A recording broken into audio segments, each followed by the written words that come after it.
It being 6:30 on Wednesday, March 20th, 2024, I call the meeting to order of the Brockton Conservation Commission. This meeting is being conducted remotely in accordance with Governor Healy's opening meeting provisions, updated in March of 2023, which extends certain COVID-19 provisions until March 31st, 2025. Real-time public participation and comment can be addressed to the Conservation Commission utilizing the Zoom virtual meeting software for remote access. If you wish to comment during a public input portion of the hearing, please use the raise your hand function to be able to be addressed at the appropriate time. For those joining by phone only, please press *9 to raise your hand. A copy of this recording will be on the city's webpage. Please note that this is a professional meeting. Should disrespectful or inappropriate statements be made during the meeting, the host reserves the right to mute the speaker. All votes taken during this meeting will be done by roll call vote to ensure count accuracy. Commissioners, if you could please introduce yourself with your first and last name, so that way we can establish quorum.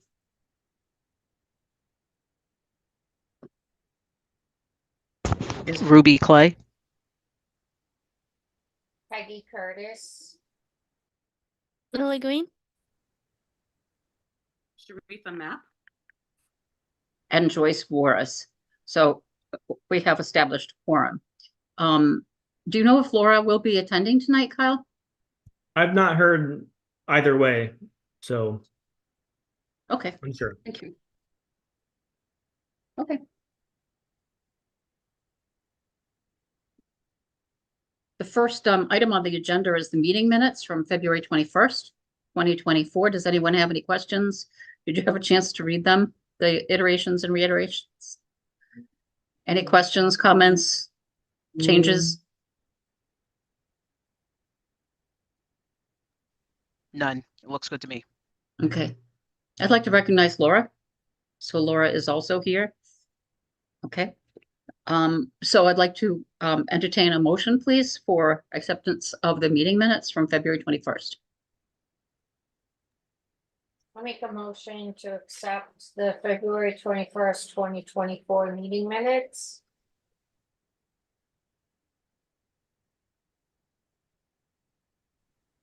I second it.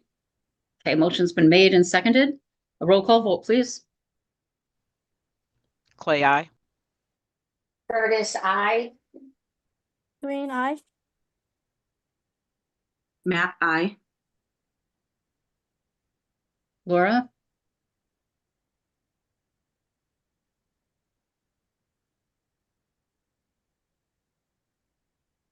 Declare. Okay, and Voris, aye. So that motion passes. Thank you. The next item on the agenda is Conservation Commission filing information and regulations. Has everyone had a chance to read those? Yes. Kyle, thank you so much for sending them out ahead of time with an explanation. Thank you. Do you want to, would you like to present anything, review anything? I can just read off the major changes just for the record, and so anyone that's listening is able to hear. So I made some minor formatting and just kind of word changes, but the big 5 changes that were added or modified on this document, we are no longer requiring applicants to submit a hard copy with their filing materials.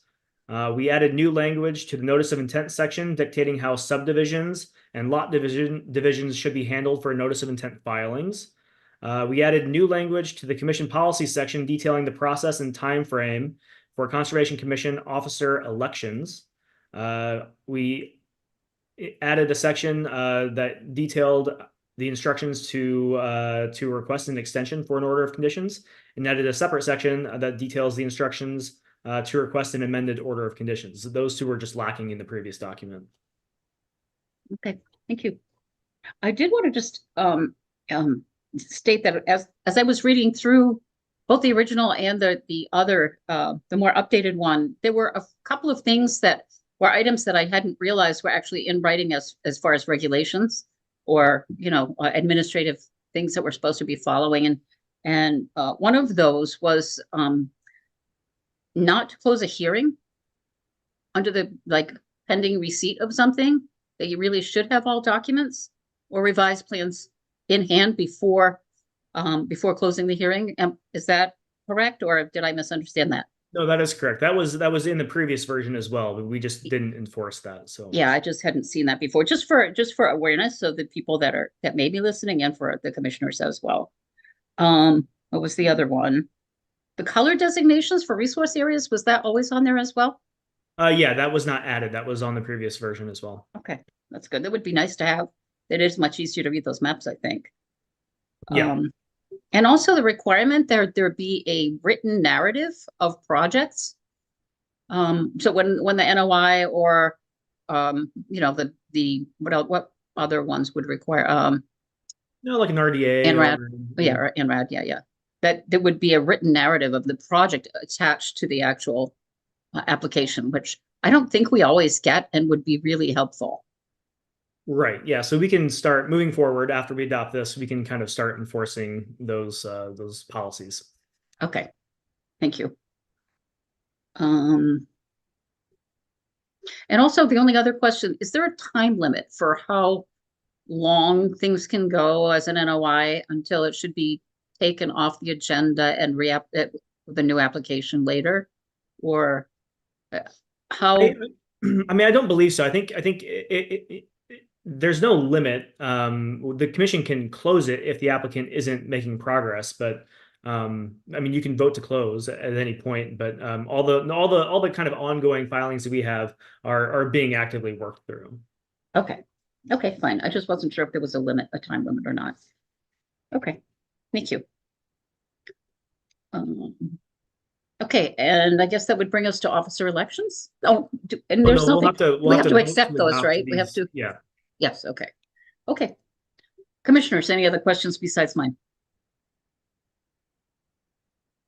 None for me. No comments, okay. Thank you for clarifying those. So I entertain a motion then to accept the Conservation Commission filing information and regulations document as presented by Agent Holden.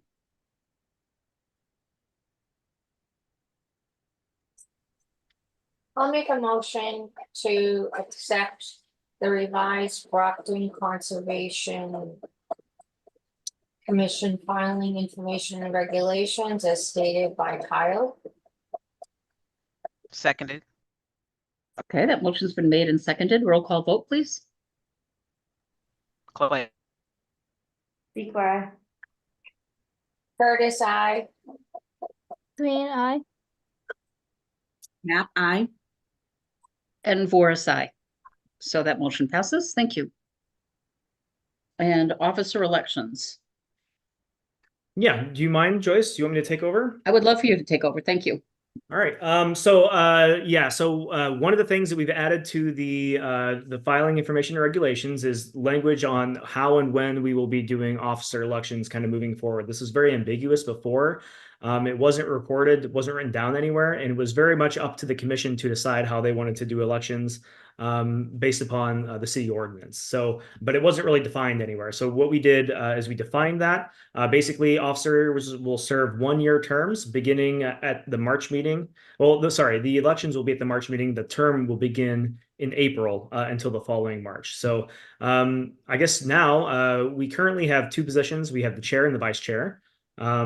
We could have other positions like secretary, treasurer, but most of those administrative duties that would be covered under those positions are covered by our wonderful admins at the planning department. So I don't know that the commission really needs to fill those positions, but you're welcome to do that if you would like. But at least tonight, I would like to have officer elections for chair and vice chair. So let's begin with the chair. Joyce has been serving as the Conservation Commission chair. Joyce, do you want to speak to your interest before we have nominations, or? If anyone else would like to have that position, that's fine with me. Right. If there is no interest, I'd be willing to serve for 1 more year, but then that would have to be it. All right, thank you, Joyce. You're So we welcome. will entertain nominations for chair of the Conservation Commission. I I nominate Joyce. Joyce Voris. Thank you. This is it. Start thinking about next year. All right, do I have a second? I second it. That was Sharifa? Yes, it was Yes. Sharifa.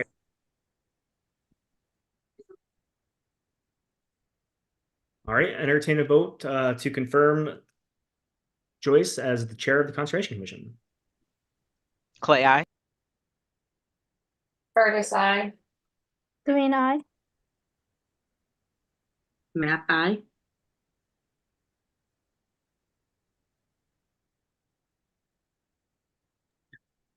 All right, well, that's 5.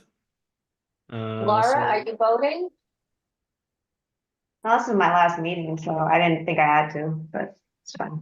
I mean, I can, if Joyce wants to do it, but I'm done after this meeting, so I've served my term and I'm leaving, so. I don't know if tonight you want me to vote or anything. I was gonna email Kyle to see, but.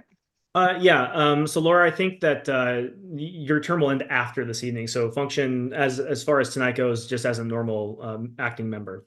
Okay, Beekler, aye, Joyce. Thank you.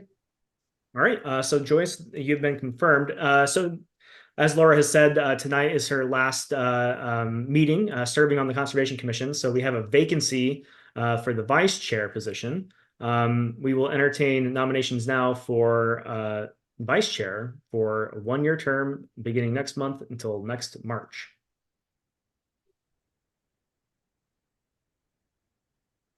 I nominate Peggy Curtis as a vice chair. I second it. Before I accept, I need to know what a vice chair does or is expected to do. For the most part, it would just be to facilitate meetings like Joyce does in the event that Joyce is unable to attend. That's the majority of the responsibilities. Laura, correct me if I'm wrong, but I think that's mainly the role of the vice chair. Are you planning on any trips, Joyce? I think Laura was going to speak, right? Hold on, Peg, I'm sorry. No, I mean, that's all I mean, I kind of was last year when I was elected. You know, it was kind of like a surprise to me too, and I was stretched very thin too. So I had talked to Kyle about if we had to work together, it would be Joyce and I trying to always do the meetings together. I mean, that's worked for me, and it was just pretty much, it wasn't too much extra, in my opinion, Peggy, but again, I'm sure each person handles it a little bit different. But yeah, for me, it was just that type of responsibility, knowing that Joyce and I would make sure we both try to be at the meetings to help each other out, kind of thing, but. And really appreciated everything you've done, Laura. Really. Lucky to have known you and have you. I still live in Brockton, you'll see me. Yeah. Have to run your campaign. Exactly.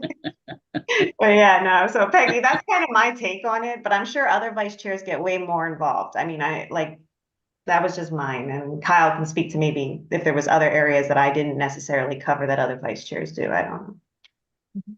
Peggy, as far as trips are concerned, the only concern that I have is actually next month.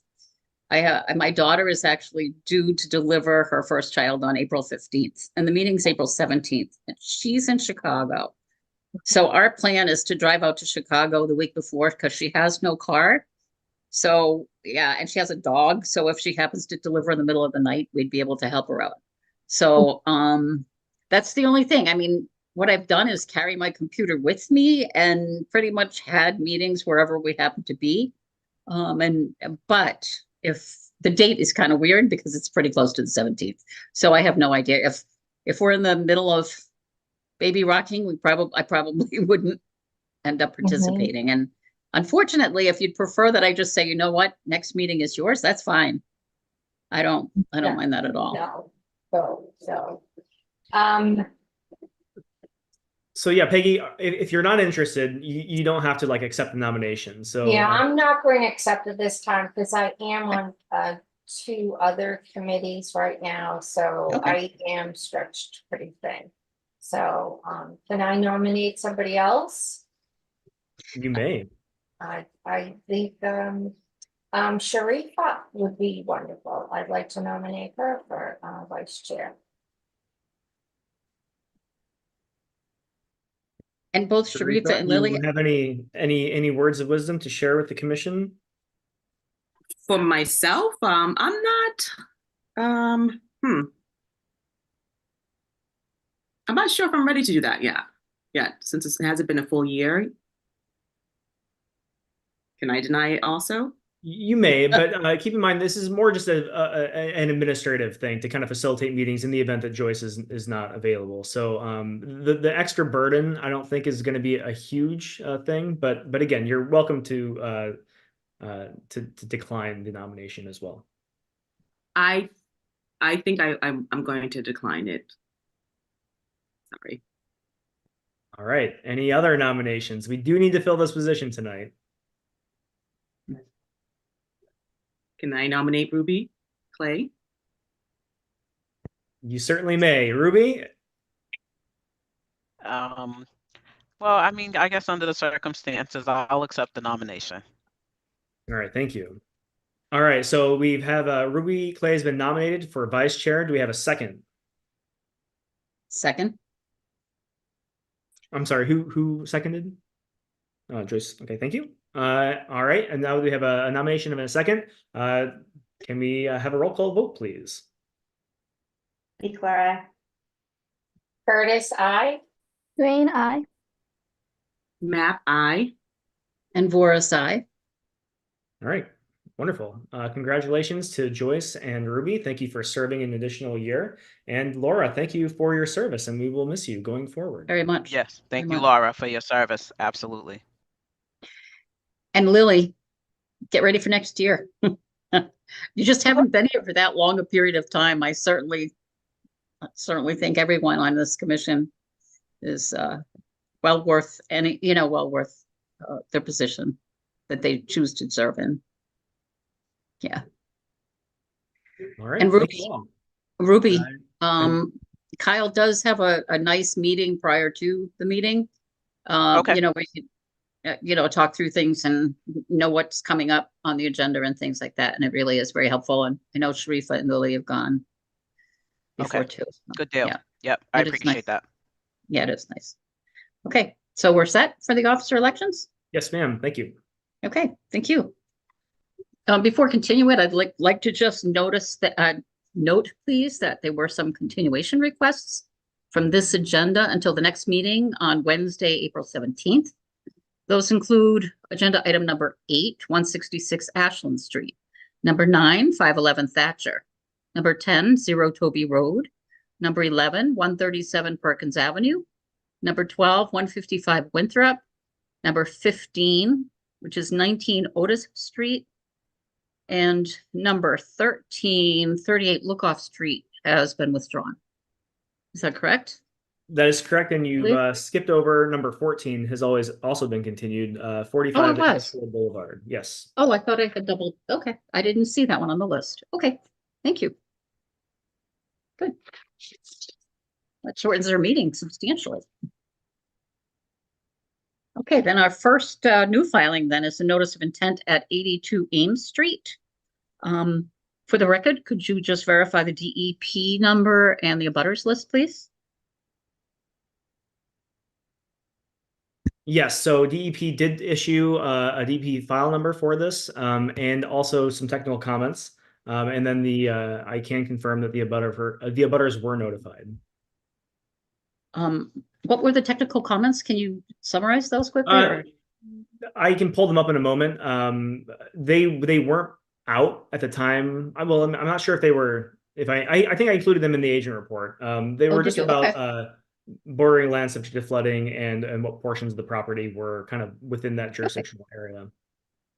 Okay, We do have the applicant is here. yes, yes. Okay. Do you want me to go ahead and promote them? Was River, yes, please. Okay, great.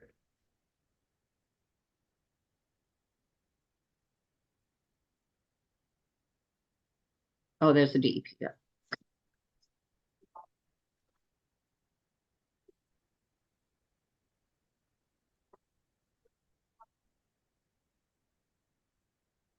Hi, Mr. Rego. Hi, how are you? How are you? Sure. Fine, thank you. Would you like to give us a summary of what your NOI entails? Sure, sure.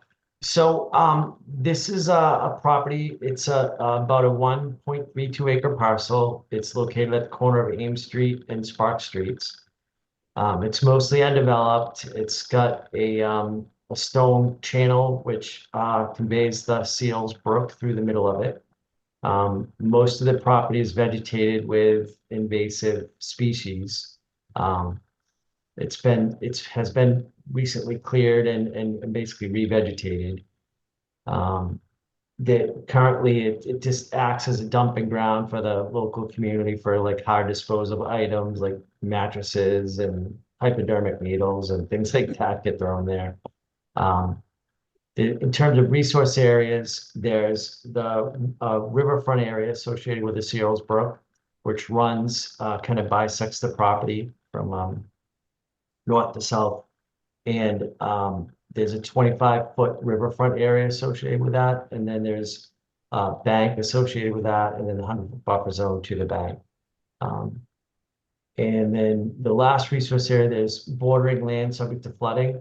So it's a zone, so it's an undetermined elevation. So once we knew that that was the Seals Brook, and I did some deep investigation, I figured out that through the flood investigation study, there's basically elevation 96 in the local area was determined to be the flood elevation. So I used that elevation in LiDAR data to establish that the flood, I'm sorry, 96 is the right elevation. That 96 is the limit of the land subject to flooding. So that's shown on the plans. It kind of wraps around the brook and then on the front portions of along Ames Street. Are you able to bring up the map? Yes, I can. Yeah, if I'm allowed to share my screen. Okay, let's see. Let me share the screen. Okay, so this is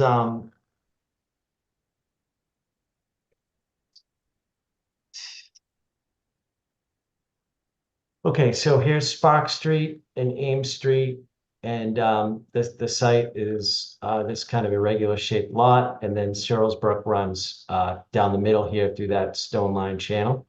There's a kind of a somewhat light gray line which runs along the perimeter of the property. And then so all of this area of the site and all of this area are within the zone A. And that, like I said, I determined the elevation to be elevation 96 to be that flood elevation. On the floodplain maps, it's shown over here, but I think they were confused too, because Seals Brook is basically culvert or beneath the ground for a mile and a half upstream of it. It's all below grade, and you can't really tell where the path of the stream is, but it does enter out here. And yeah, so that's how I determined it. Anyways, what we're proposing to do is there is an existing unpermitted gravel parking area, like a reprocessed asphalt parking area over here on this section right at the intersection of Spark Street and Ames Street. So what we're proposing is to redo that section with permeable pavement to allow stormwater basically infiltrate through into the underlying soil. There's an existing catch basin on here, which leads to a basin in the street. When we opened up that basin, it's basically filled to the top with trash and debris. So that would be one of the things that we would do is clean that basin out as part of the project. But it's really must be years since it's been cleaned out or addressed. And then in the riverfront area, we're proposing to basically kind of grub out the existing invasive vegetation and then replant that area with some native species on both sides to the 25-foot limits. And then we're proposing to further develop the property, excuse me, with a 14,400 square foot building. We tried to keep that building so we weren't putting any more fill on the site. The overall goal, we were able to actually reduce the amount of fill that's located in the bordering land subject to flooding. And based on Mass DEP comments, we did submit calculations that show that we're doing that. So again, 14,400 square foot building, paved parking area around it, along the sides for access along the sides of the building for, fire department. And to get to the dumpster location, we're proposing again that the permeable pavement along the sides of the building. And up here, there'll be in the front portion, that'll be regular bituminous concrete asphalt. That will go to a single catch basin in the low point here, and then it'll be directed to an existing through a water quality treatment unit into an existing basin on the westerly portion of the site. All the roof runoff will be directed to a subsurface infiltration dry well in the front of the site. So all that clean roof water will be directed right to the front and infiltrated into the ground. So we've improved the infiltration of the site and managed the stormwater up to the 100-year in accordance with the Mass DEP stormwater management standards. And that's about it, I guess. And what would be overlaying that infiltration basin? That would be asphalt pavement. Asphalt. Over the top, yes. Yep. And what's the condition of that retaining pond? Over to the left side. It's in relatively good shape. It's just a grassed pond that it's kind of a little bit of a mystery of why it's there and when it was built. But it does exist there. There's an adjacent parcel here with a limited amount of pavement which drains to it. That's an abutting property owner, so it's not their basin, but a small amount of water from their site does go to it. But other than that, it's interesting. There's an overflow, and I'll go back to the existing conditions. But basically, there's an overflow structure in that basin, and it connects. There's an inlet over here on the side of that, in that granite wall of that. So it does overflow into the brook once it basically reaches the bottom elevation of that pond.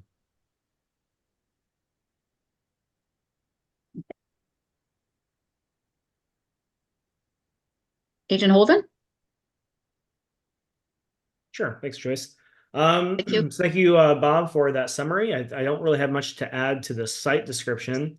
So I guess in my agent report, I kind of review the technical comments from DEP. I know, Bob, you did respond to Whitney. That was not reflected in the agent report, though, because that kind of happened after I sent this out on Friday. But that said, my kind of recommendation still stands. I think that the commission should have beta review this. There's stormwater standards that need to be met here.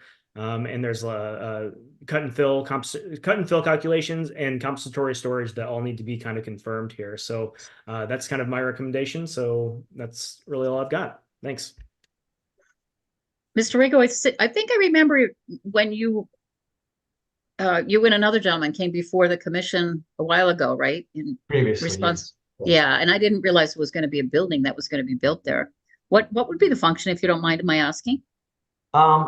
He's probably on the line, Robert Tukamanian. He's probably maybe could be promoted to a panelist. Sure, yeah, I'll look for that real A quick. better idea. I believe it's going to be, like contractor type base, like metal building with roll-up garage doors or storage / office use for, typical contractor type user. But he might be able to give you a better idea than me. Yeah, I've promoted Robert. Hello, good evening. Hi, how are you, How's it Mr. going? Fine, thank you. Yeah, so the main function of the building, it's going to be four contractor units, contractor bays. They're going to be for, plumbers, electricians, storage. They're going to be rental units. Mhm. So they're going to be for small businesses, anyone who needs cold storage, warehousing, or to support their business, for example, like HVAC companies or maybe a plumbing supply company, something like that. Do you expect much, like many trucks being parked on the No, not property? trucks. We left side access for deliveries, but we're not anticipating 18-wheelers or any triaxles or heavy duty things like that. So nothing outside of pickup trucks.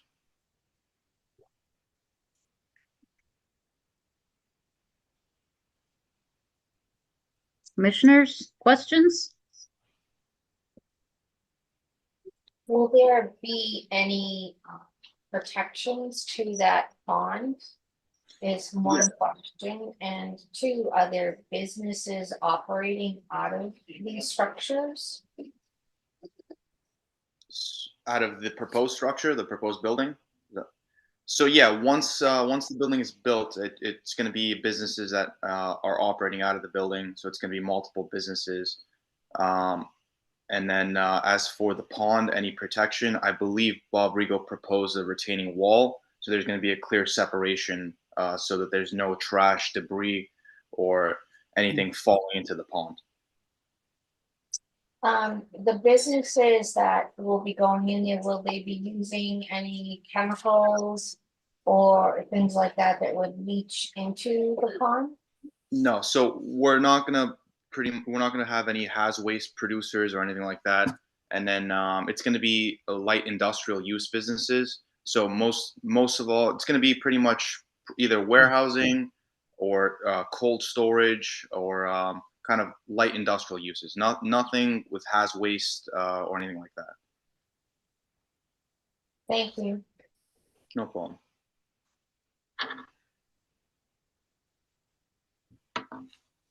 Any other commissioner questions? I have none. No, I'm okay. I'm good. I Laura? just have one more question, sorry. Okay. Snow, storage, when, plowing during, the snowstorms and, what, is it sand that would be thrown down on the pavement areas? It'd be a combination of ice melt and salt, and probably put less sand. And then snow storage, I believe Bob outlined on the left and right sides of the building where we have those access driveways where the dumpster is. In the wintertime, probably we'll be pushing the snow over there for snow accumulation and snow storage, keeping it away from the front lot and away from the detention pond. Thank you. Yep. Is there any concern at all about using salt that might eventually get into the Searles River?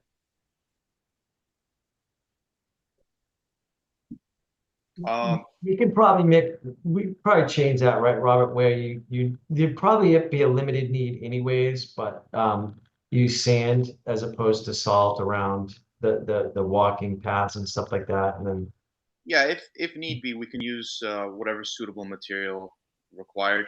We could probably keep salt away from the riverfront area and the detention pond. We'll minimize the ends, the usage on the ends, and then we'll use it accordingly. We can always put that in as a condition Sure, in the order of conditions. sure. Our main focus with this site is we just want to clean it up. It's been used as a dumping ground, and we just want to shape it up. We want to landscape it. We want to, bring some function to this site, make it usable, and get it out of the condition that it is now. And we don't want it to be an eyesore and a dumping ground. So we want to be able to utilize this and bring some life to this corner of Spark Street. It's fine. Thank you. Is there anyone from the public that would like to address this particular piece of property? Do you see anyone, Kyle? I don't see any hands coming up in the attendees. Okay, thank you. Then I think we would entertain a motion to continue with a recommendation that be sent to Beta. Is that correct? That is what correct. you'd like, Kyle? Yes, thank you. Mhm.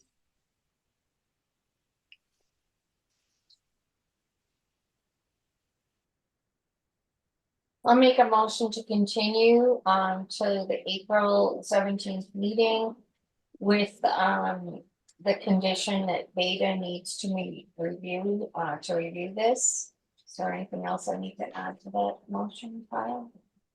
Nope, I believe that's it. Thank you. Motion seconded. I just have a quick question though. Are we also going to add the condition about the salt use? After we see what Beta has to say and Okay, probably before we All right. issue the order. Yeah. Yeah. Okay. So the motion has been made and seconded. Roll call vote, please, to continue to the next meeting with the understanding that this will be reviewed by Beta. Equal, aye. Clay, Curtis, aye. Green eye. Matt, I. And Voris, aye. That motion carries. We'll see you next month, I hope, gentlemen. Thank you very much. Thank you. Thank you. Thank you. Thank you. So the next item on the agenda is an RDA, determination of applicability for 1 Feinberg Way. And this Yes, and is we have a actually, representative that I'm promoting to panelist, okay. Jonathan Nero from Beta, who's working with the city, but I'll let him kind of introduce That would be the great. project. Thank you. Good evening, members of the commission. John Nero, Senior Project Scientist with Beta Group, here tonight on behalf of the city to discuss some proposed improvements, 1 Feinberg Way or the Campanelli Brockton Rock Stadium. If I could share my screen, I will walk through the existing conditions in the project and then open it up for any questions or comments. Can everyone see the PDF I have open here? Yes. Yes. Great. So this is just an aerial view of the stadium. Our project is focused within the southwestern quadrant of the stadium, primarily around the dugouts and grandstands, some of the area to the south of the stadium as well. What this project is, and I just want to sort of make this obvious or clear up front, is that this project essentially aims to provide an interim drainage improvement at the stadium. We're coming up on baseball season, and unfortunately what staff in the city have realized is sort of the antiquated drainage system that's out there today is not quite up to par and has resulted in some pretty significant flooding and ponding right along the grandstands and dugouts. There are some potential renovations in the works being designed for the future of the stadium. However, that project is not ready to take off quite yet. So the city at least wanted to do some interim improvements so that they could still have a viable season of baseball this year. So just to run through the existing conditions real quick before I get into the specifics of the project. The site is nearly all upland. However, you do have West Meadow Brook to the southwest, and you also have some associated fringe bordering vegetated wetlands along the north side of it. So to show you from the plan view here in color, this is to the west of the stadium, just to orientate you. You have the ball field up here. West Meadow Brook is at the bottom of the page. So we flagged bank and mean high water of West Meadow Brook. We also flagged, shown in blue, we also flagged an adjacent fringe wetland here shown in green. And then what I have shown here as well in solid black is the Zone A 100-year floodplain. The dashed indigo line is the 25-foot riverfront area. And then the purple dashed lines here is the 25-foot no disturb zone, and up here is the 100-foot buffer zone. So I do want to give just for the commission's knowledge, a general summary of the project, but I would note that only a portion of it is located in jurisdiction. So overall, what the project aims to do is, I think the best way to kind of think about this is sort of a glorified sump pump system, something like you would kind of find in the basement. So to avoid any huge excavations, given the fact that this is just an interim solution, what the city proposes to do is, you can see structures are going to be placed strategically around the grandstand and dugouts. You can see one up here. You can see one up here and along, all these circles along here. These are essentially, PVC drains that are going to capture excessive water that ponds in these areas. And, like I said, to avoid excavation, instead of running this underground like a normal drainage system, what the contractor would do is actually place all of these pipes to convey the water within the limits of the stadium, either hanging them from the grandstands or placing them on the ground. in order to make that work, there's going to be sump pumps placed throughout to actually move the water from the ponded areas through the piping, and now getting to the jurisdictional work into this sort of like a settling basin along the western side of the state, southwestern side of the stadium. This basin is essentially just going to serve as static storage for that drainage discharge coming from the basin or from the stadium at 2 points, one here and one here. And so the way we have it designed is there's about potential for about 3 feet of standing water to build in that basin until it hits overflow elevation. At that point, it'll be routed through an overflow to this emergency overflow structure, and then it will travel out. And at this point will be the only portion of this work that will be subsurface. The reason being is there is an existing sidewalk right here to cross. So in order to prevent us inhibiting pedestrian access, that pipe will be laid underground to get under the sidewalk. And then right about elevation 116.5, there'll be a flared end section placed here, surrounded by stone to prevent any erosion, and the water will be released out into the adjacent wetlands, or first to the adjacent kind of grassed area, into the wetland, and out to West Meadowbrook. During construction, pretty standard erosion controls will be installed around the perimeter of work. Contractor will be required to stabilize any exposed soils that are generated from this. And I would say, with the exception of a bit of clearing of Japanese knotweed just around this flared end section discharge point, there's really not much in the way of vegetative clearing as part of the project. So that really is the nuts and bolts of it. I'm more than happy to take any questions or comments the commission has. So will that last piece be sloped from what's the height of the piping at the very beginning there at the top of that, at the top of that unit? What is that? Yeah, so the idea here is, so you have your bottom of your basin at 115 and your high water line at 118. So once it hits 3 feet of standing water, it will go into the structure. Right. The invert out of the structure is going to be set at little over 116. So it's set at 116.8 is what we have it here. That will then flow out to this emergency overflow here. That's at 116.5. So it is going to be a very relatively slow release with a lot of velocity, which for these purposes is suitable, and then it does provide the benefit of a lot less potential for erosion at the downstream end.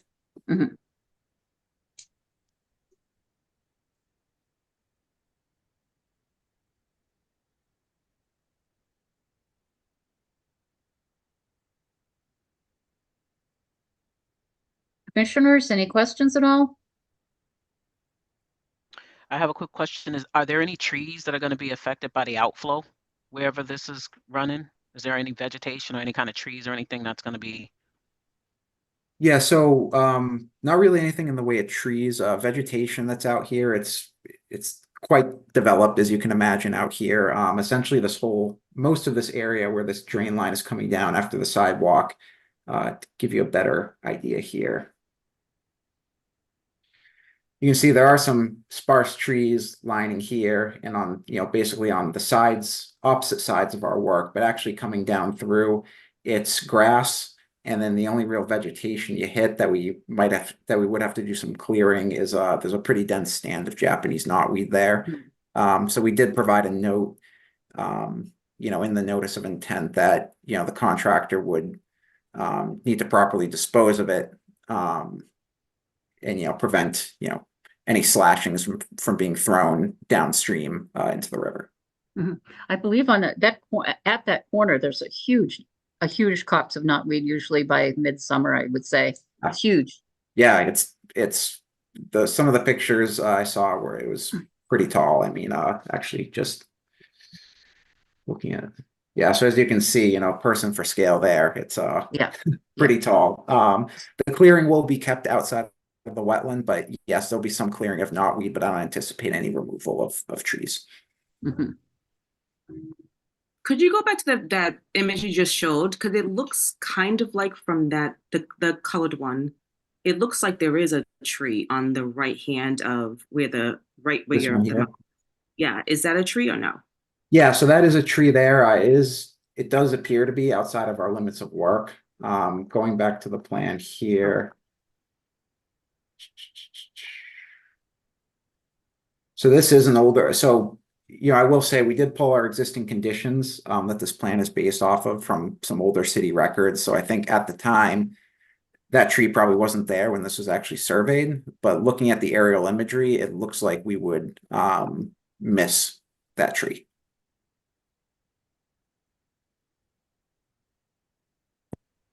If I may, concerning the trees, I noted the trees when I was out there, Jonathan, and I think that you are correct that the limit of work for that drainage pipe will kind of go right through where I think there are two trees on either kind of Yeah. side of where that will be, and I think that this work can be done without damaging those trees. But I did put that in my comments in the agent report.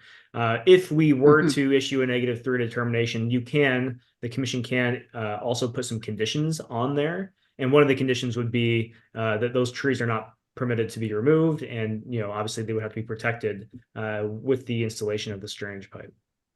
Yeah, I think that's perfectly reasonable. I had a question. What do you expect to be in the runoff?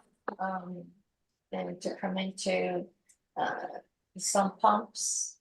Is it just groundwater? I noticed it's astroturf, so, you don't have to treat the lawn. I'm assuming, I don't Right. know.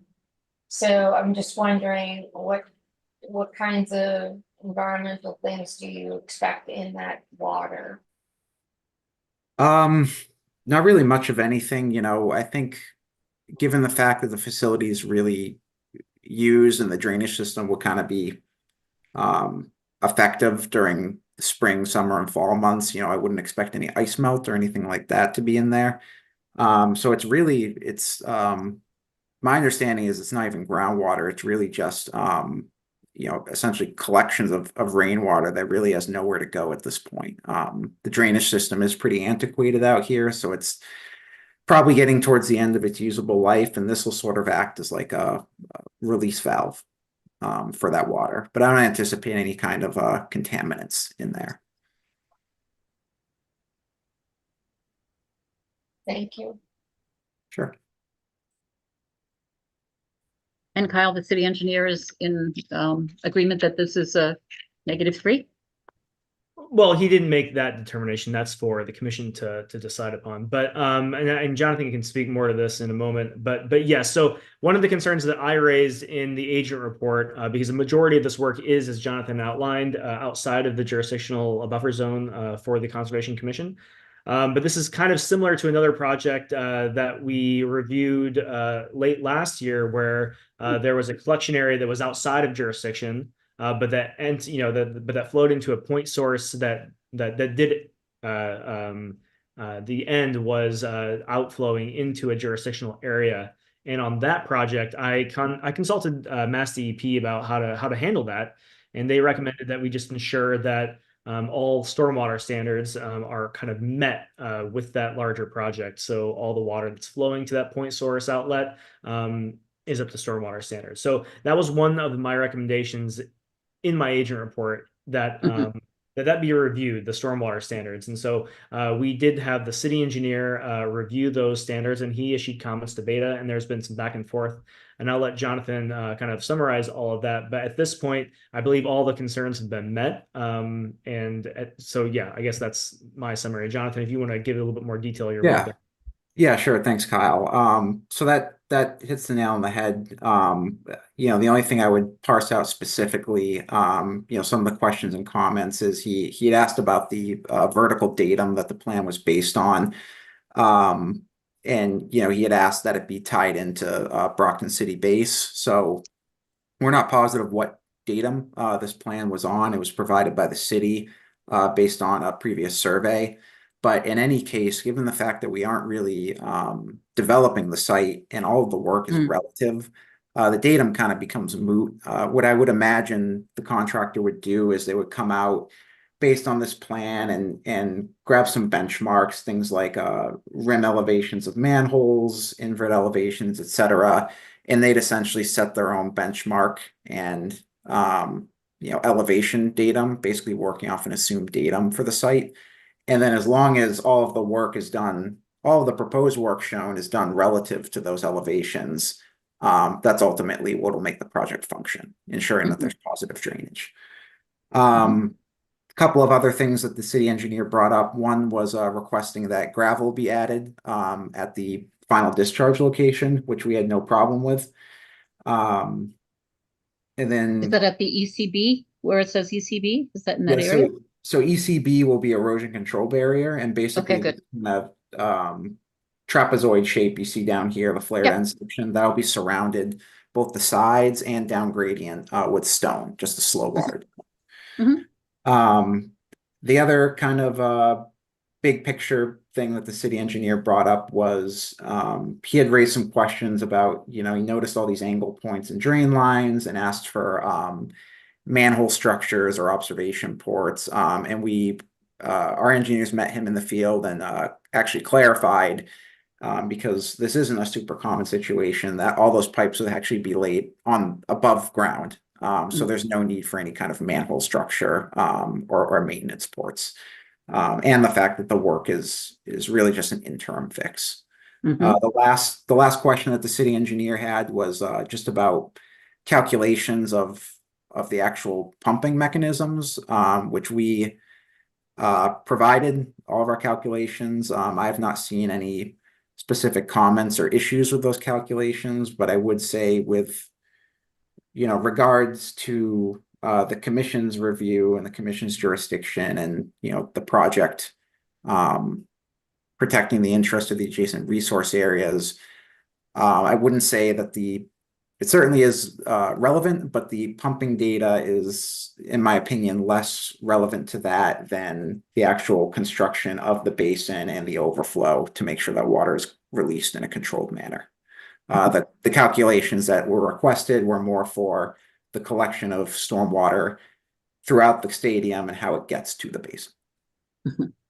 But yeah, we met city engineer in the field and went back and forth through a few emails, and there doesn't appear to be any big outstanding issues. So we were hoping to obtain a -3 tonight to be able to have the city move forward with the contracting. And that's my understanding as well, that all concerns have been met as far as the stormwater issues that the city engineer brought up. And then I guess if you will allow me, we've been talking about the -3 determination. I'd like just to kind of read off what that is, so the commission is able to decide if this is something that they're comfortable with. -3 determination in an RDA states that the work described in the project is within buffer zone, but will not alter areas subject to protection under the act, basically. So the work is all within the buffer zone, and basically we're saying it's not going to have a negative impact on the BVW or the stream that runs right through there. And we could condition that trees, mature trees would not be removed, correct? Yeah, and that was, yes, exactly. Yep. And can we get rid of all of that knotweed? Like at If I least could try. get rid of all the knotweed in the world, I would, but it's No, just that corner, that corner.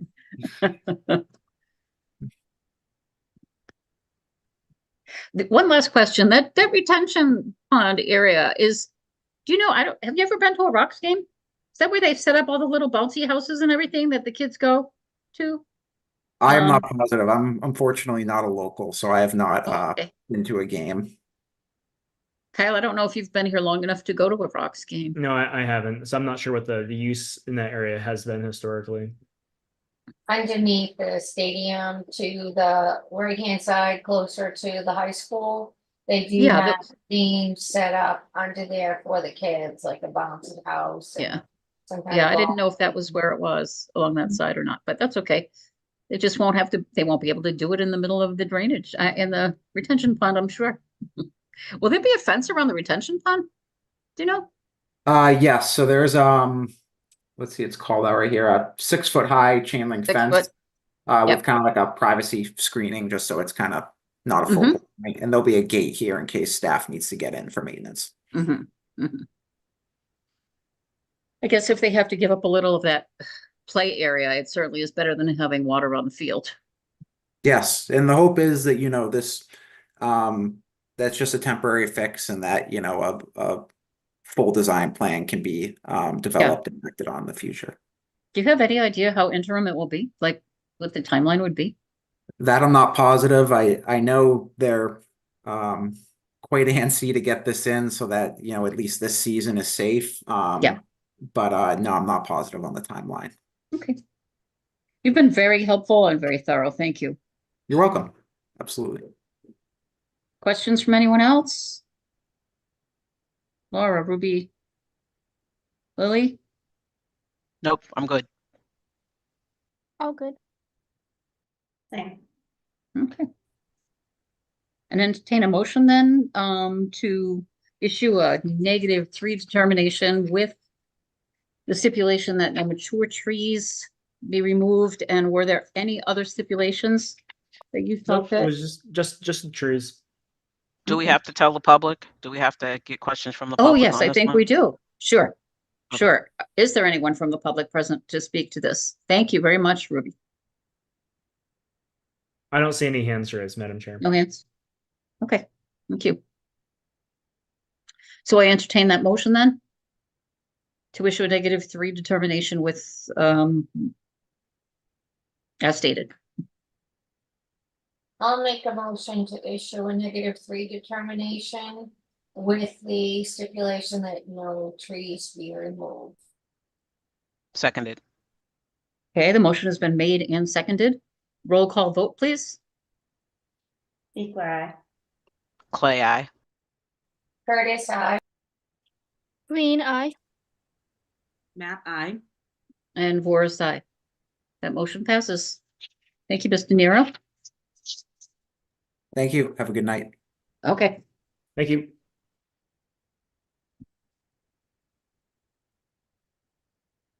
Next item on the agenda is number 6, 0 East Ashland Street. And that would be Mr. J.K. Holmgren. Yeah, I'm not sure if anyone from Holmgren is here tonight to speak to this, but I can give a brief overview of the project if not. Okay. And would you want to do both together or? No, let's keep them separate. I asked Okay. Scott to separate these to Yep. begin with, so we'll stick with that.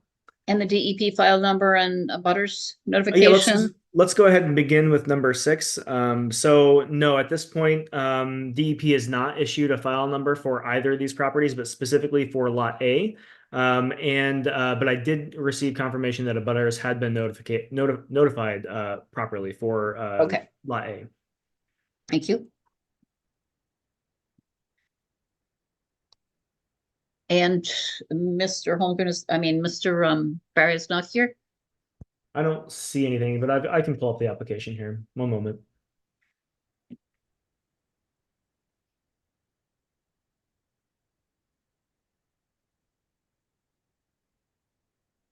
Okay.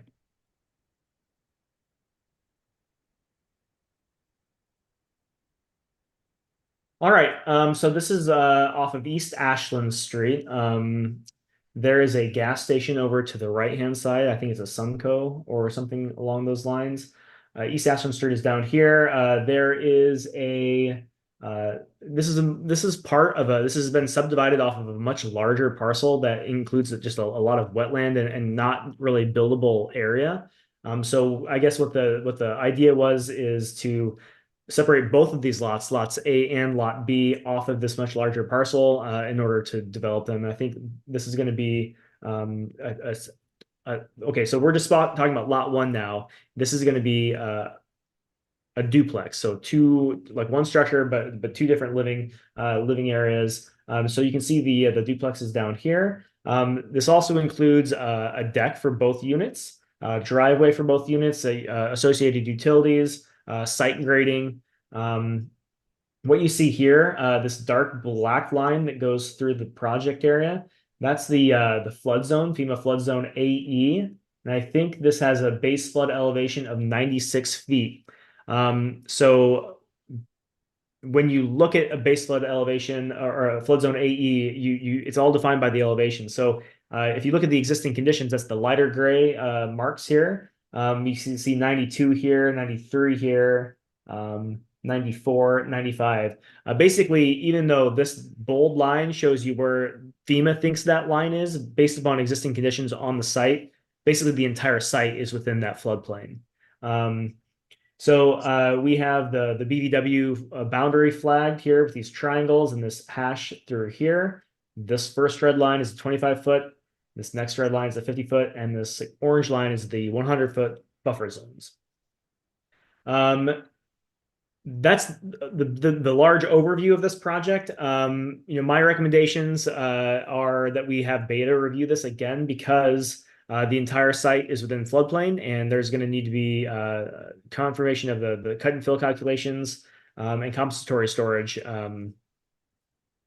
included in this project to offset the volume that we're kind of adding to the floodplain with the addition of the home. You can see at the top of the page here, they do have the cut and fill calculations listed here. So it says here the cut area. So the area that they're going to be removing is 4,000, just over 4,000 cubic feet. And then the calculated area of the volume, basically of the home and the pavement that they're adding, the deck, all that totals up to the fill area, which is just over 3,500 cubic feet. So you have to have at least the amount of compensatory storage. It has to at least exceed the amount of fill that you're adding. But anyway, I would like Beta to review this project. But I do know, Madam Chair, that we do have someone from the public that is concerned about this project, and they did issue a letter, which is in the file for you all to read at your convenience. But I think they are here this evening to speak about this project as well. Mm-hmm. Okay. And certainly after we've discussed it with the commissioners, Yeah, that would of be course. that would be fine. I believe I noticed too when I was reading through the NOI, it said something about the first floor. Everything would be above the first floor. Is that correct?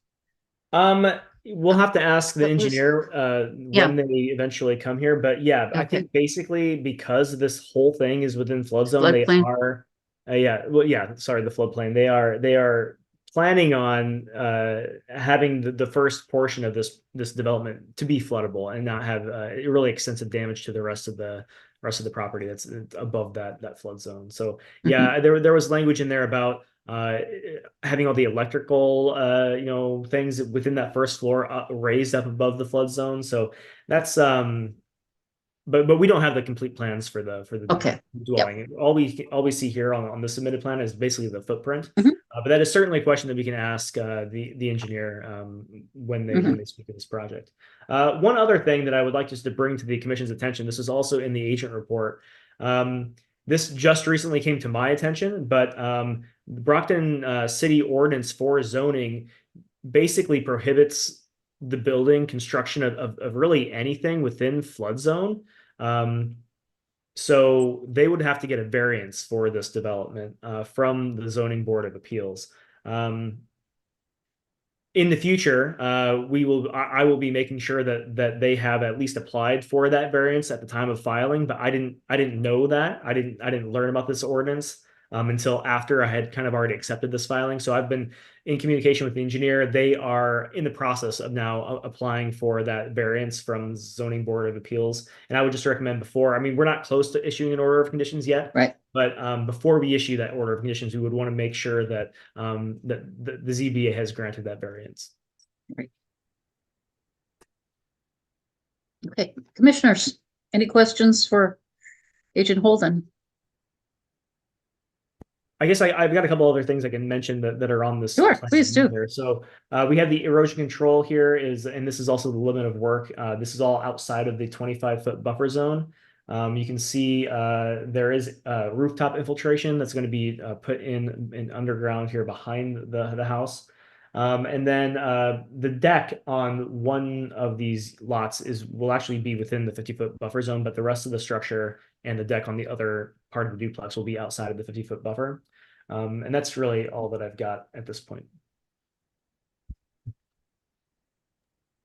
How much further back does the property go into the buffer zone? That's considered part of ownership or being owned by, who's the property manager? I know that Messina is the one that's developing it because I go by it every day. But what is the plot size, I guess, and will there be any more development further back into the buffer zone? So well, as far as development on this site, farther into the buffer zone, nothing's on this plan. So if they did want to do more development, they would have to come back with a new notice of intent. But I'm not sure if you're talking about just the small parcel lot A or the much larger parcel that this was subdivided from.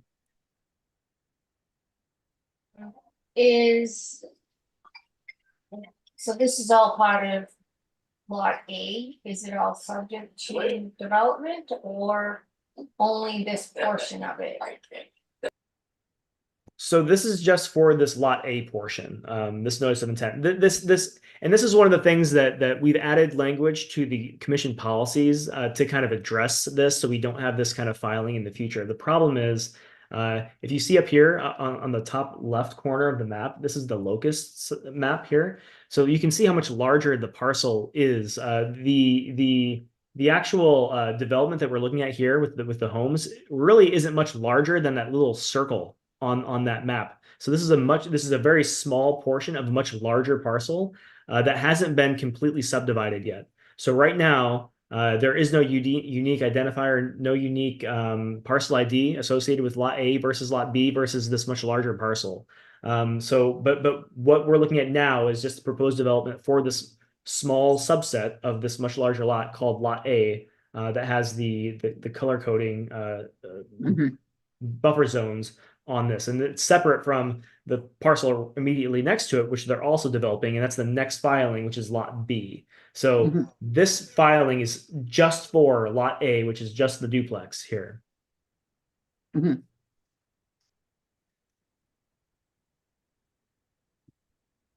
Commissioners, any other questions?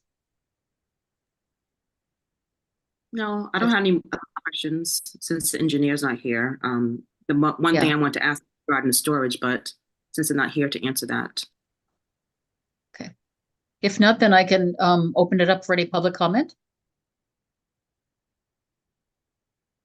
I will stop sharing my screen, and I can always bring that up. But is there anyone from the public that wants to speak to this? I see a hand raised. I'm going to promote Debbie Kelly to speak.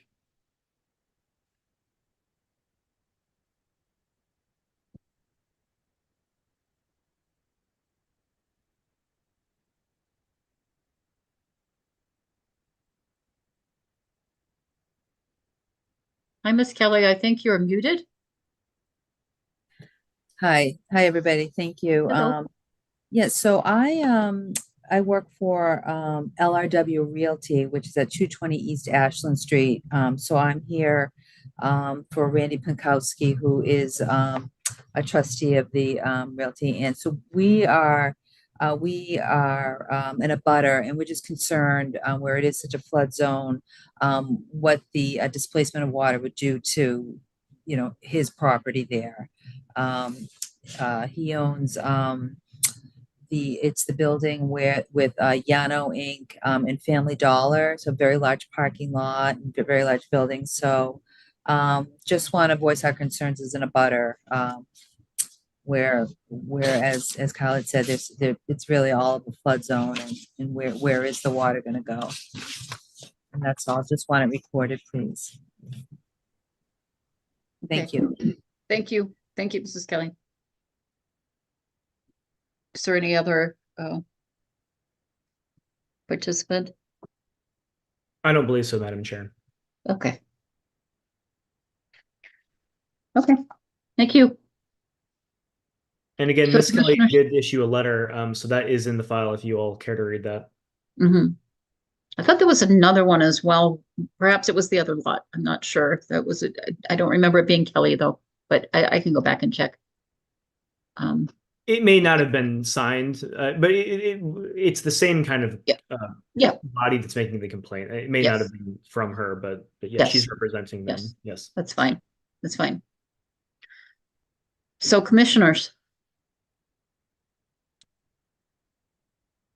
Let's say a referral to Beta for sure. Yeah, I don't think we have enough information right now. I think definitely Beta needs to review this. I'd like to hear from the applicants as well. Yeah, Correct, yeah, we need to hear from them. yeah. Okay, So do we I would like to continue- entertain a vote to continue motion this then. one? Okay, Yeah, I'd like to entertain a motion, please, for continuance to the next meeting with a referral to Beta. I'd like to make a motion to continue 0 East Ashland Street, Lot A to the April 17th meeting with a stipulation that Beta review the property. seconded. The motion has been made and seconded to continue with referral to Beta 40 East Ashland Street, Lot A. Roll call vote, please. Equal. Clay, I. Curtis, I. Green eye. Map I. And Voris, aye. Okay, so that motion carries. Kyle, were you gonna say something? Thought I.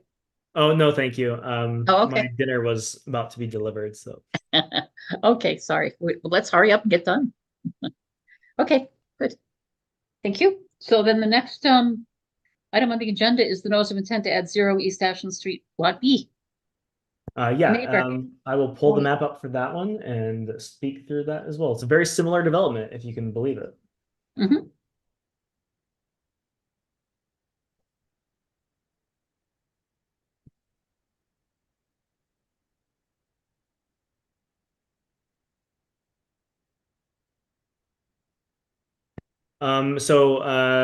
DEP has not issued a file number for this notice of intent filing yet either, but I did confirm that abutters were notified for this lot as well. Okay, thank you. Okay, I'm gonna go ahead and share my screen.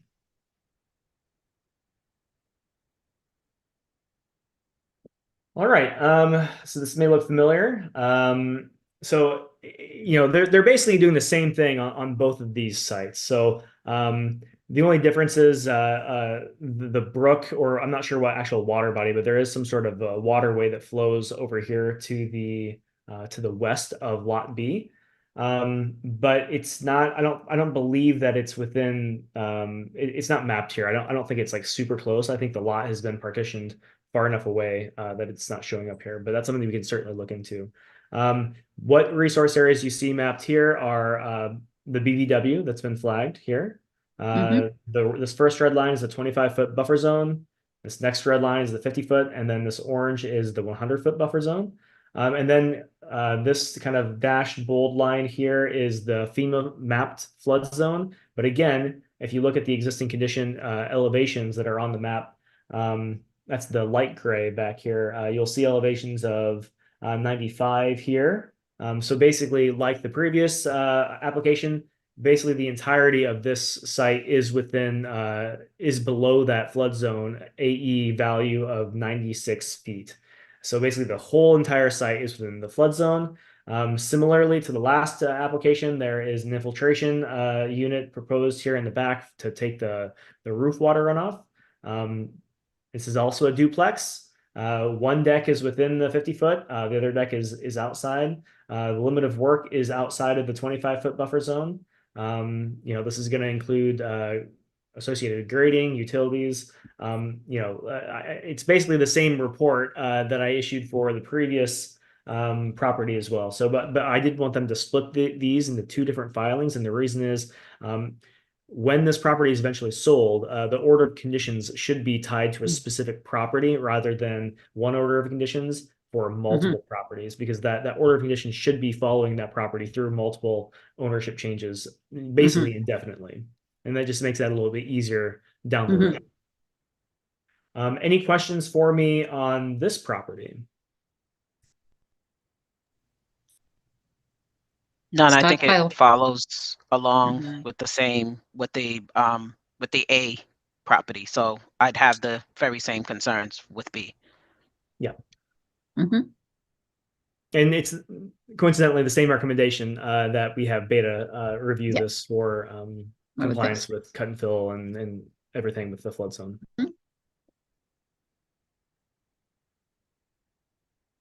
Any questions at all, Will or Laura? No? Okay, then I entertain a motion then to continue to the next meeting with referral to Beta.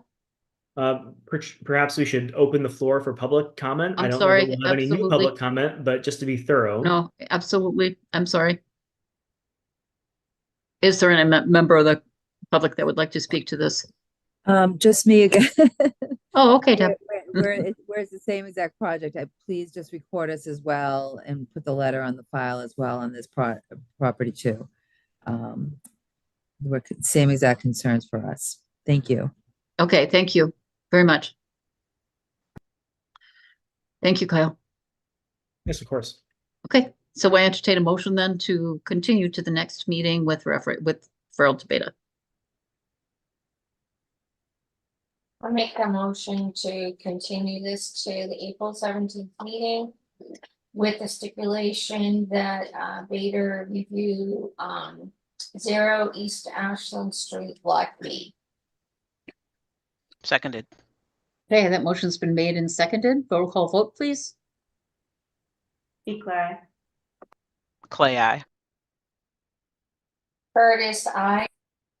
Green eye. Map I. And Voris, aye. That motion passes. Thank you. Okay, so then we have continuances and continuances and continuances, which take us all the way over to enforcement orders, I believe. Yes, that is correct. And the first would be 1507 Main Street. Yes.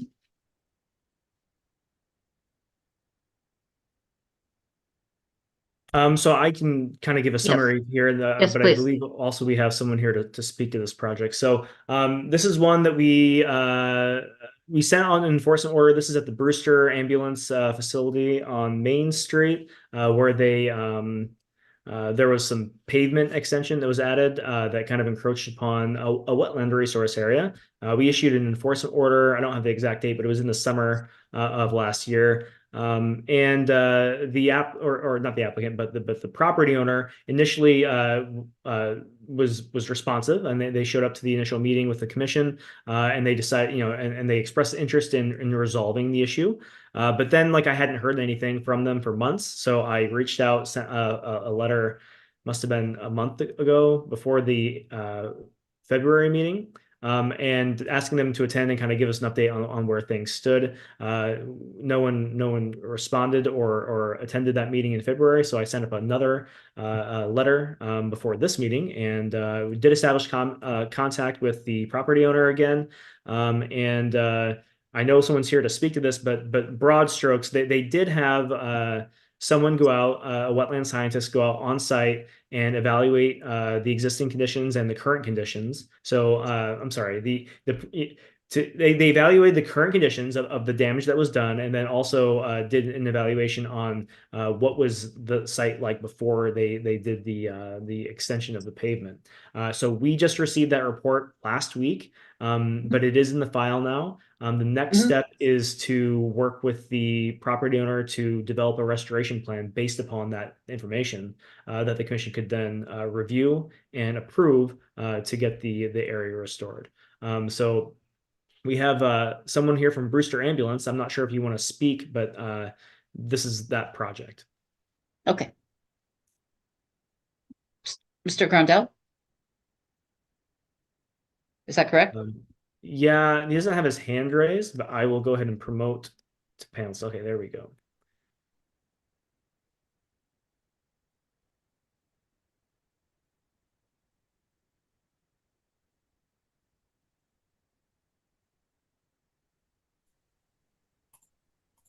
Good evening, everyone. Hello, Good evening. how are you, Mr. Grandel? Not bad yourself. Fine. All right, so this unfortunately was a surprise situation we were put into here. It began with a tow company that is next to our property. My understanding is he had asked somebody if he could park a few of his larger tow trucks on our property. We said no problem. And then, to our surprise, there was a monstrous area of land cleared. A fence was put up. Millings were put down, or like gravel. And then shortly after that, we got the nice notice to go ahead and remove that, stop all of that, which immediately we did. We basically, he had parked a significant amount of vehicles. Obviously, the lot there, if anyone's seen it, we have more than enough space to do what we need to do with it. But it just, like I said, it was a surprise to us, and we're actively trying to just resolve it with everyone, get it back to the way it was. I had contacted, and I apologize, too many cooks in the kitchen type of situation. You think some people are doing something, some people, and it sounds like the ball may have got dropped, so I apologize for that. But I had contacted PES Associates early September to come out and kind of evaluate what was there, what we needed to do, and present a strategy to get it back to where everyone's going to be happy and compliant. He did. We submitted that, Kyle. Did you get that? Yeah, I did receive that report. Yes, thank you. Because there was two options. Basically, option 1 or 2 would be able to basically keep what's there, develop a stormwater management system. We don't need the extra parking area there. Like I said, we use about 10% of it for us. So we would like to basically get it back to the way it was and resolve any compliance issues we have. And one downside is obviously they can't do much with frozen ground. So I think we're in the best stage here to come into the springtime and be able to basically get the plan approved and get it back to the way it needs to be.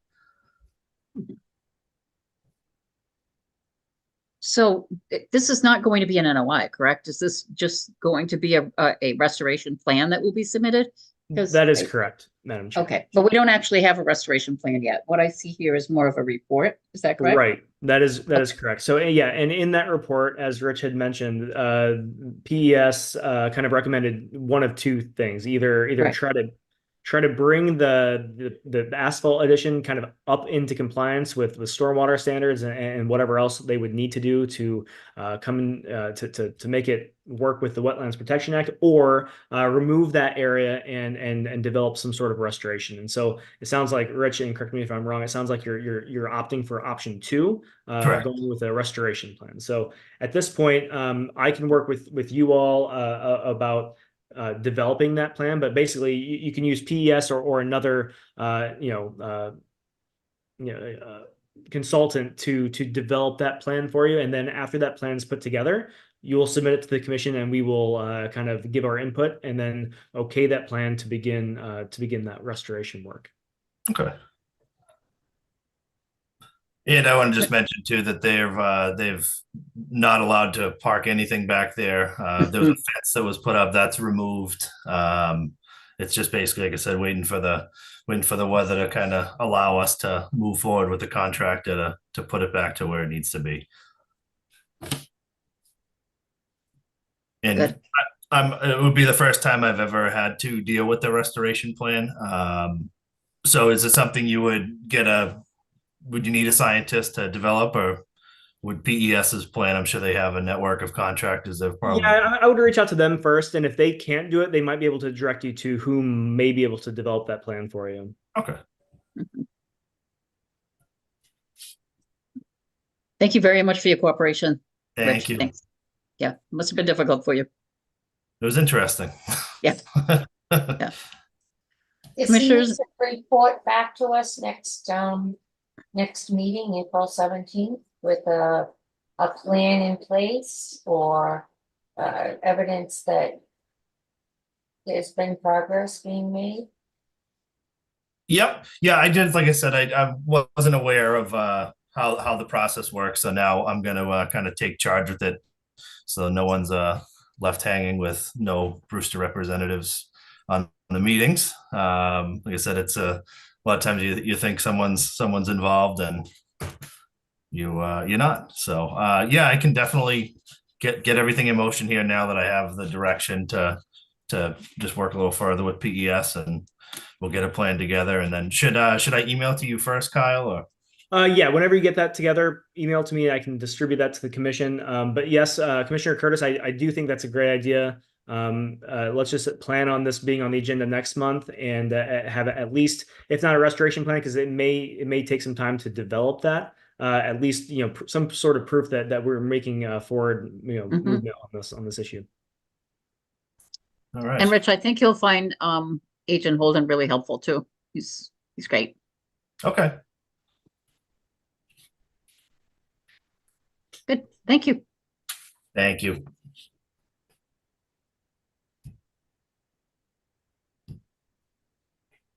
Do I need to make a motion? I don't No think motion so. No, necessary. not for an enforcement order. No. Nope. It's informational, correct? The next enforcement order was 57 River Street. Was this Yeah, volleyball? this was a mistake on my end. We decided at the February meeting to give them 2 months to Right. get a restoration plan in place. Right. I added them to this agenda. I did send out that letter to them, giving them 2 months.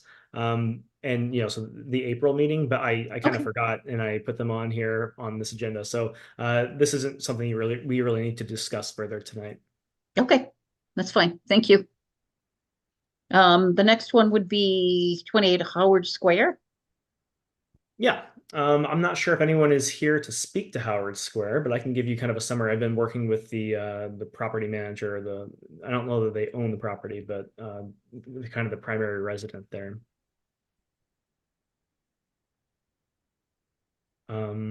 I will just kind of move forward with this, but if Yes, please. there's a John K in the attendance, so if John, if you're here to speak to the Howard Square enforcement order, please raise your hand and we'll promote you so you can chat with us. So this is the property that had a lot of debris and trash that was within the riverfront area and actually within the brook behind 28 Howard Square. And this trash kind of went over into the adjacent parcel at 24 Howard Square. So we issued an enforcement order against both properties. I've been out there multiple times since then, and they're willing to work with the commission to bring the site into compliance. The last time that I was out there, I've got some photos I'll show you here in a moment, but I guess maybe 2.5 weeks ago, I went out there, met the property manager, the primary resident that lives there, and I kind of did just a very rough measurement from the bank of the stream that's there, 25 feet for the riverfront area. I flagged that and I said, just remove everything that's within this area to begin with, right? So they've done that for the most part. There is some concern about children being on the property and getting too close to the river. So they have left kind of a barrier of logs, like right on the bank. Ideally, that shouldn't be there.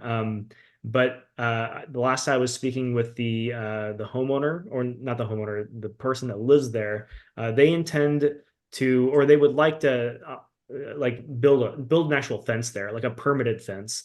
So I think at this point they've removed a majority of the trash, and they are interested in constructing an actual fence, not the kind of this rudimentary kind of just barrier that's there with all these logs. So I think that we should be working with them moving forward for them to file a notice of intent.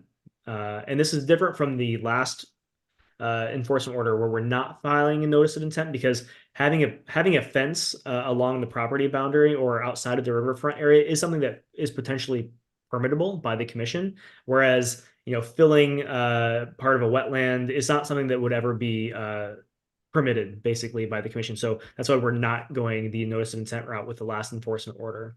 But this enforcement order, since they are wanting to establish a fence line there to kind of separate the area that the children have access to from the waterway, we can move forward with a notice of intent if that's something that the commission is interested in.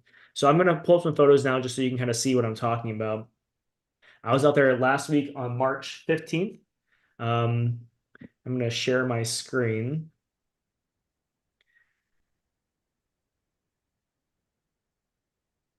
Are you able to see the photos now? Mhm.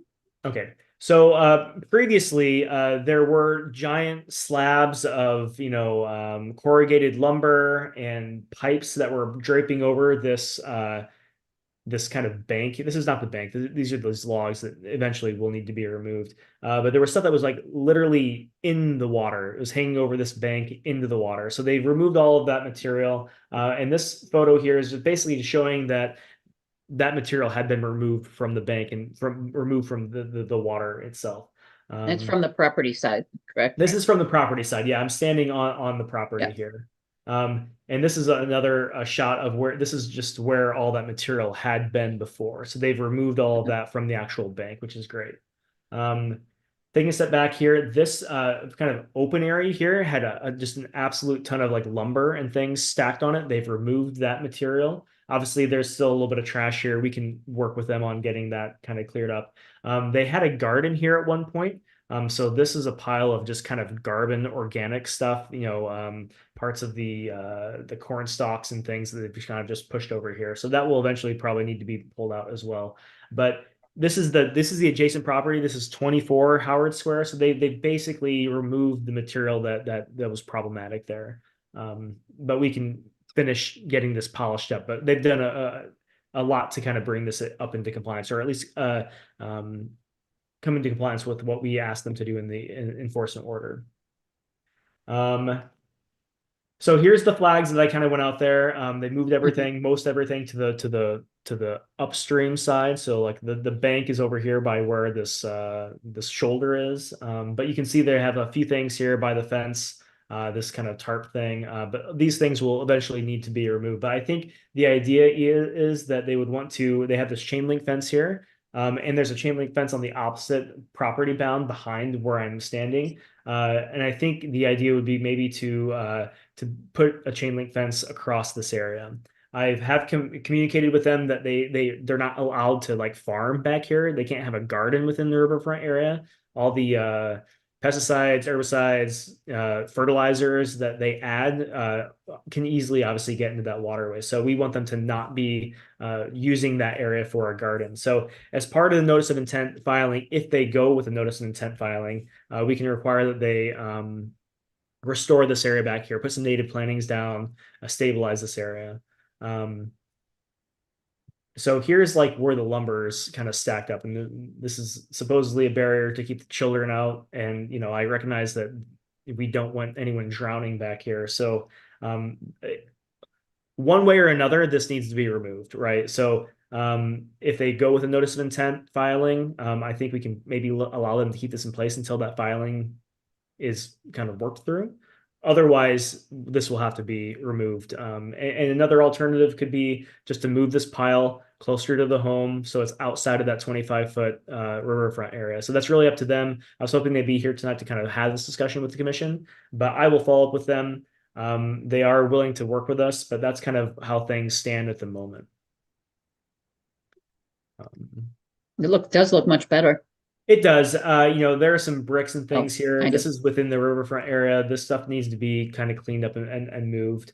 But for the most part, I mean, they're making steps in the positive direction. So I will follow up with them after the meeting this evening and kind of see what they want to be doing in the future.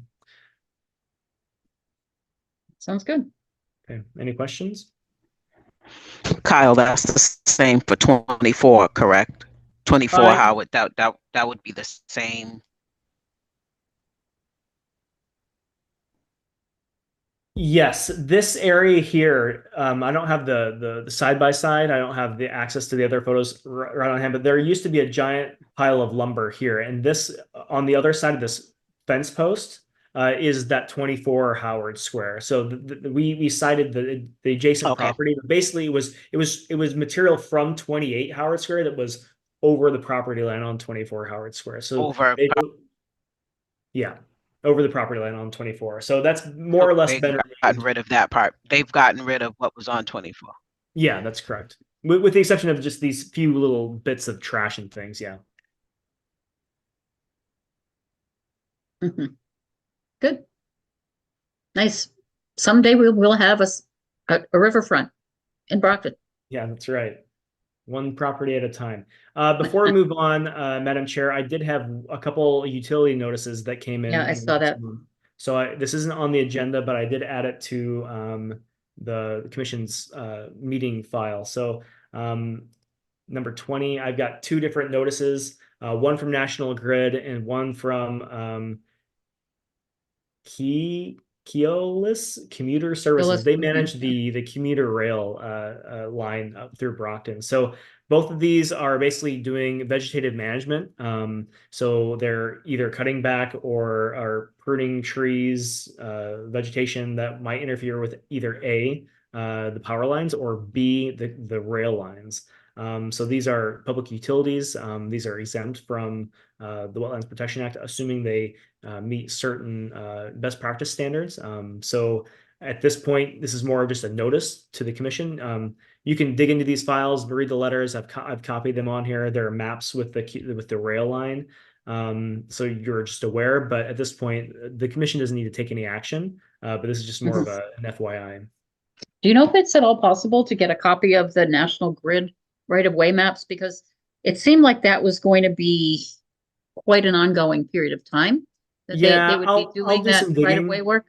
Yeah, and and I've received some. We get these a lot, and the Yeah. letter that we just received doesn't have any maps associated with it. It's just say, hey, No. over the next year we may be doing some things. Yeah. But we have other letters that I can dig. I can do some digging into some older things because I think on those it does have maps and it shows you what actual areas in the city that they're planning on doing work. Yeah, So that would be I would appreciated do because that. I think if some people live kind of close to sensitive areas, I have Yeah. gotten calls myself before saying, okay, what's this group here doing? And it just would be nice to know exactly where they're going to be working. Sure. Yeah, I can do some digging over the next week here and let you know. And then the commuter rail thing too. That was an interesting map where I had some what was it? Some pesticides used, and I don't know. I don't remember now exact. Some Yeah, I've got it no pulled up spray, here. some spray, limited spray. Yeah, depending on where and what resource areas are around that portion of the rail line, they have different management strategies, and that's part of those best management strategies that they're Okay. kind of required to implement. So like Okay. they have on this map, and this is in the file. I can share it too if you guys just want to see. I'll pull this up real quick. So they will be doing some. There are two maps here, but so up here you can see along this rail. There's like the light blue, the yellow, and like the dark navy, along with different resource areas that are mapped. But those color coding is the light blue is limited spray zone, the dark blue limited spray zone with a 2-year kind of increments. The light blue is 1 year, so every year they would do that. And then the yellow is like a no spray zone. So that's like right by the resource area rather than in like the buffer areas. And so like the same thing down here. This is another map on the south side of Brockton. We have so you can see right where the stream crosses the rail line, it's a no spray zone. But on either side of it, they have the limited spray zone. Yep, So that's kind of what they're Okay. doing. Kyle, who monitors their spraying and whether they're following those regulations? Yeah, that's all internally reported, and that's up to these utilities are the ones that are kind of internally monitoring themselves. But I mean they do this kind of work all over the state, and they are only exempt when they follow these regulations, these best management practices. So if they were found to not be doing that in Brockton or anywhere else, that would be a big problems for that utility. So for the most part, it's in their interest to follow those best management practices. There's no one that's like from the commission that's kind of keeping an eye on this. But if someone, like as Joyce had kind of mentioned, if someone calls, says, hey, you know, I see some problematic things here, we could always certainly check in on that. And we would just So go. DEP doesn't, periodically check to make sure that they're doing what they're supposed to? I mean, not to my knowledge on a small scale like this. I'm sure there is oversight on like a higher level, that, you know, they have all the documentation in place and things like that. But I don't think there's anyone necessarily on site, that's making sure that, you know, they're in the limited spray zone for 2 years versus the limited spray zone for 1 year. I think that's all kind of internally handled.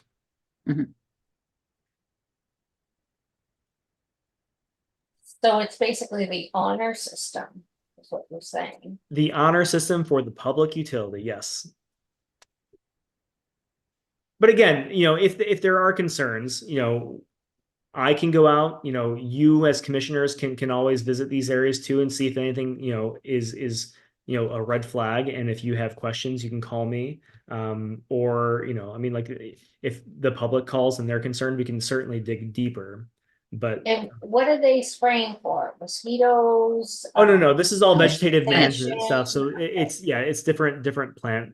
So for example, the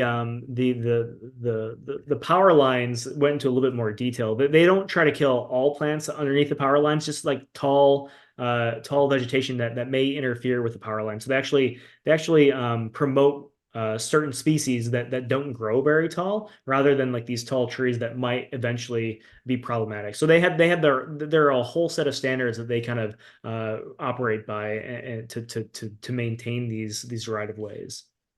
You And know, that's if any of true of those the commuter rail sprays too. affect like the bees and birds or butterflies or things like that?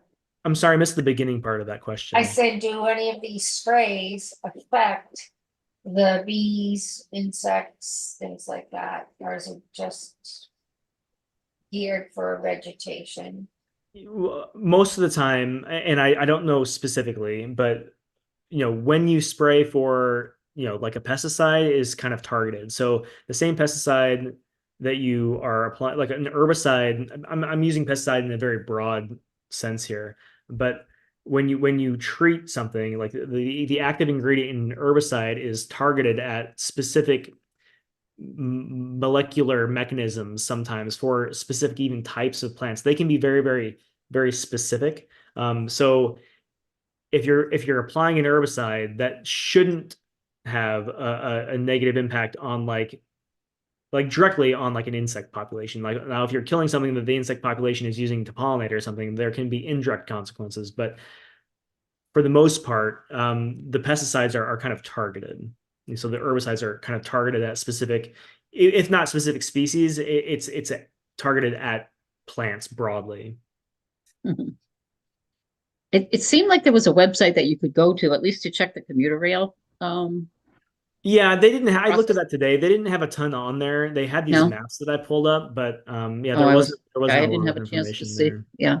I know that with some utility things, they give you like three or four pages of best management practices that they'll be following. And I thought it was odd that these two didn't really have that. Yeah, and if you want, I can request that. I can do a little bit more digging to see what those are.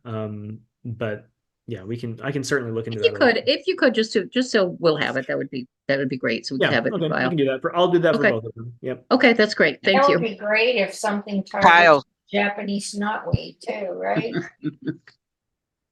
Kyle, try the DPU oversight on mass.gov. Would you say that one more time, Ruby, please? DPU oversight. And they're on mass.gov. All right, yeah, I'll look into that. Thank you. There was only one other question that I had when I was going through the file. I'm not even sure. Somewhere I came up with something from the Fuller Museum when I was Yeah, I reviewing sent you stuff. just a letter to updating the commission update. on Yeah. the status of the work that we permitted with the.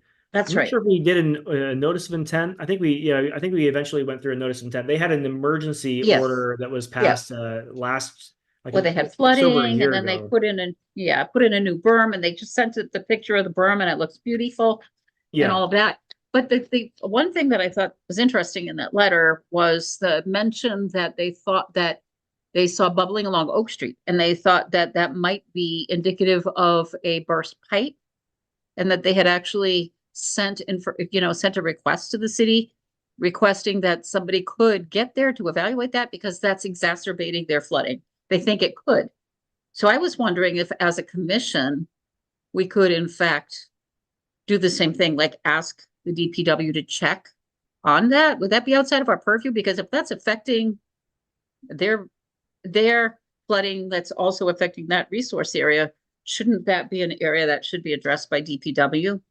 You know, I'm not sure if that's like quote unquote within jurisdiction or not. I mean, it's very close. There's a wetland just on the other side of Oak Street there. But on that, I do have an update. So DP's been out there multiple times and they were pretty certain that there wasn't a main break. But just DEP? recently, I'm sorry, not DEP, Okay, DPW. DPW? Okay. Yeah, Brockton Department of Yeah, Public yeah. Works had been out there and checked for this leak. Okay.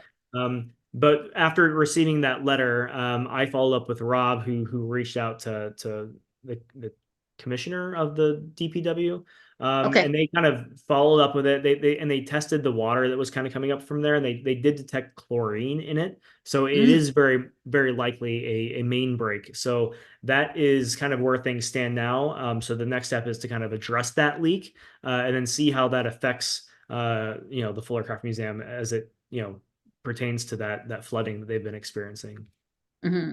And not only the issue of flooding, but the fact that water's being wasted from Silver Lake. It's Sure. it's Yes. shipped a long way to get there. Yeah. Right.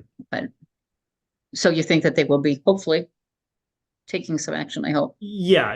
I've not heard anything for a week or so, but last I heard that they're kind of operating under the assumption that it is a main leak now. Okay. If you can keep us appraised of what's going on Sure. with that, would be great. Mhm. Thank you. Of course. Good.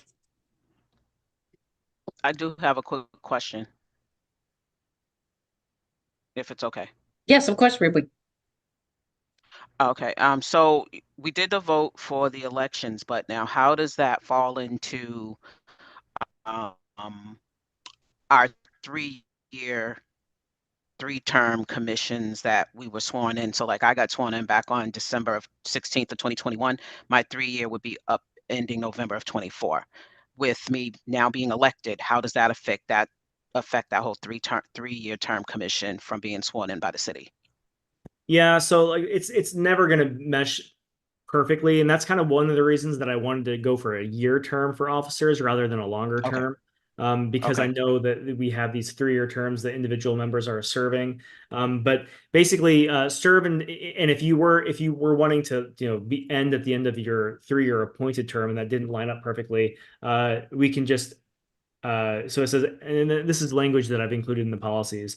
A vacancy occurring in any of the positions recited above shall be filled at the next regular meeting of the board by majority vote of members present. So basically, if hypothetically, if Ruby, you were only able to serve half of this term as vice chair, and you were then no longer a part of the commission for whatever reason, we would just basically have the kind of emergency elections to fill that position until the next like March, where we would have Gotcha. Okay. I just wanted to understand that process. All right. Yeah.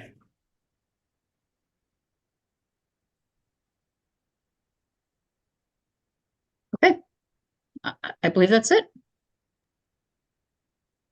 Yeah, that's all. Laura, I'm sad to see you go. It was a pleasure working with you. Good luck with everything, in the future for you. Yeah. Thank you. Yes, I'll see thank all you, guys Laura. around, so. Stay in touch if you, wherever you move on or Oh, whatever yeah, you're I'm still on doing some within the different city. commissions. Yeah, I'm here, don't worry. Good. And when we meet, so you're welcome to just attend these meetings just as a community member too, just to stay informed. Just for fun. I'm sure you'll Yeah, do that for for fun. fun. Okay, good. Well, I entertain a motion to adjourn the meeting. I'll make the motion to adjourn the meeting. Seconded. Roll call vote. Equal eye. Clay, I. Curtis, I. Green eye. Matt, I. And for us, aye. Take care.